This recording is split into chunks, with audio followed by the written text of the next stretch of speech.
মাঝবয়সী doctor সান্যালের chamber খুব একটা সুদৃশ্য বা ঝাঁ চকচকে নয়, খুবই সাধারণ মানের একটি চেম্বার বলা যেতে পারে। চেম্বারের বাইরে দরজার বাঁদিকে একটু ওপরে একটা বেশ পুরনো সাইনবোর্ডে লেখা আছে ডক্টর দিবাকর সান্যাল, গুপ্ত রোগ বিশেষজ্ঞ।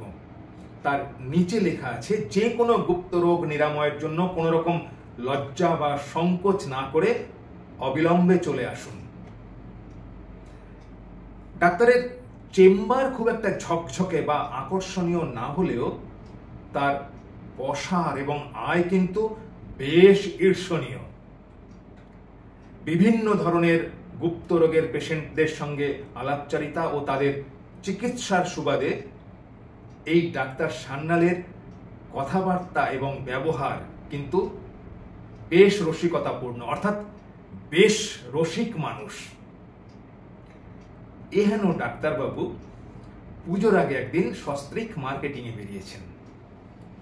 ছাত্র জীবনে তিনি এবং তার প্রেমিকা স্ত্রী রিতমা যখনই একসাথে কোথাও বেরোতেন, তারা রাস্তার ধারের চায়ের দোকান থেকে চা খেতেন।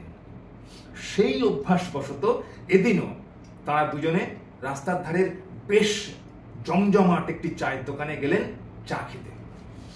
দোকানের বাইরে একটি বোর্ডে ছোট চা, বড় চা, সাধারণ চা, স্পেশাল চা ইত্যাদি বিভিন্ন ধরনের চায়ের রেট ধার্য করা আছে। ডাক্তার ওই দোকানের চটপটে স্মার্ট ছেলেটিকে, অর্থাৎ দোকানের মালিককে বললেন, দুটো স্পেশাল চা দেখি ভাই। উল্টো দিক থেকে চট করে প্রশ্ন এলো, ছোট না বড়? ডাক্তার বললেন বড়। উল্টো দিক থেকে আবার প্রশ্ন এলো, শুধুই দেখবেন না ভোগ করবেন? আশপাশ থেকে একটা হাসির রোল উঠল। ডাক্তার একটু থমকে গিয়ে একটু তফাতে দাঁড়ানো তার স্ত্রী রিতমার দিকে তাকাতেই রিতমার চোখ দুটো চকচক করে উঠল। তিনি তার স্বামীকে বহু বছর ধরে খুব ভালো করে চেনেন, জানেন। ডাক্তার সান্যালেরও চোখে মুখে মনে হলো যেন এক ঝলক বিদ্যুৎ খেলে গেল। তিনি বললেন, অবশ্যই ভোগ করব। আবার উল্টো দিক থেকে একটা প্রশ্ন এলো, চরিত্রে না চরিত্রহীনে?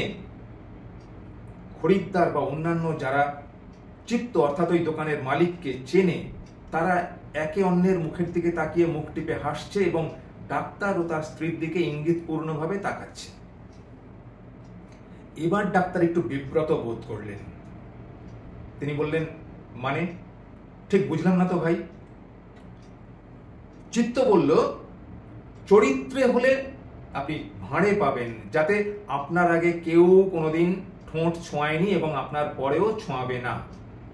আর চরিত্রহীনে হলে কাচের গ্লাসে পাবেন, যাকে আপনার আগে হাজার একটা মানুষ চুমু দিয়েছে, আপনার পরেও দেবে। ডাক্তার এবার চটজলদি উত্তর দিলেন, না ভাই, চরিত্রহীনদের সাথেই আমার ওঠা বসা। তাই উল্টো দিক থেকে চিত্ত একগাল হেসে বলল, বুঝে গেছি স্যার, আর বলতে হবে না। ডাক্তার একটু মুচকি হেসে স্ত্রী রিতমার দিকে তাকাতেই রিতমা চোখে একটা কৃত্রিম রাগ দেখিয়ে ঠোঁটে একটু মিষ্টি হাসি নিয়ে বললেন, যেমন দোকানি তেমনি তার খরিদ্দার। ডাক্তার চোখের ইশারায় স্ত্রীকে চুপ করতে বললেন। রিতমা এগিয়ে এসে ওই দোকানি অর্থাৎ চিত্তকে বললেন, না ভাই, আপনি ভাঁড়ে দুটো বড় চা দিন।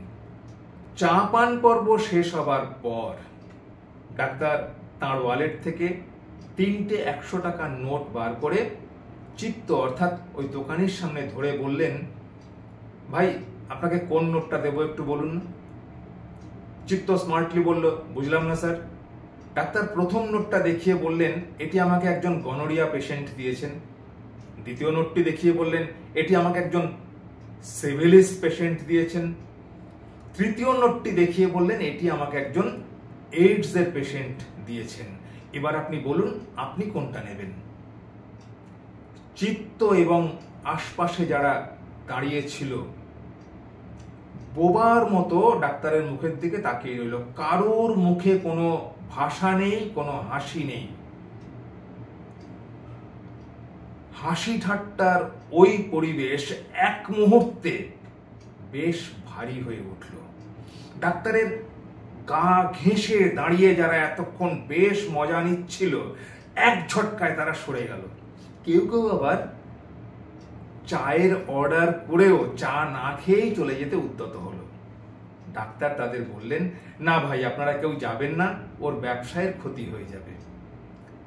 একগাল হেসে বললেন, আমাকে অচ্ছুত ভাবার কোনো কারণ নেই, কোনো ভয় বা চিন্তার কিছু নেই, আমি একজন ডাক্তার, আমারও স্ত্রী, সন্তান, পরিবার, ঘর সংসার সব কিছু আছে।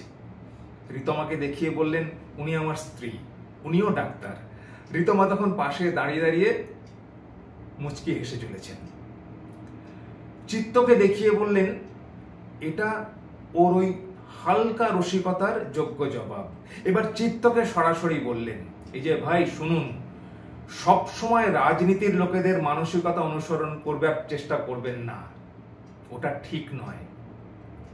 ঢিল ছোড়বার আগে ভালো করে ভেবে নিন কোথায় ছুড়ছেন, তার প্রতিক্রিয়া কি হতে পারে, এবং উল্টো দিক থেকে যে পাটকেলটাও উড়ে আসতে পারে সেটা ভেবে নিজেকে প্রস্তুত করার চেষ্টা করুন। এতক্ষণ যারা আশপাশে দাঁড়িয়ে মজা নিচ্ছিল তারা হাততালি দিয়ে উঠল।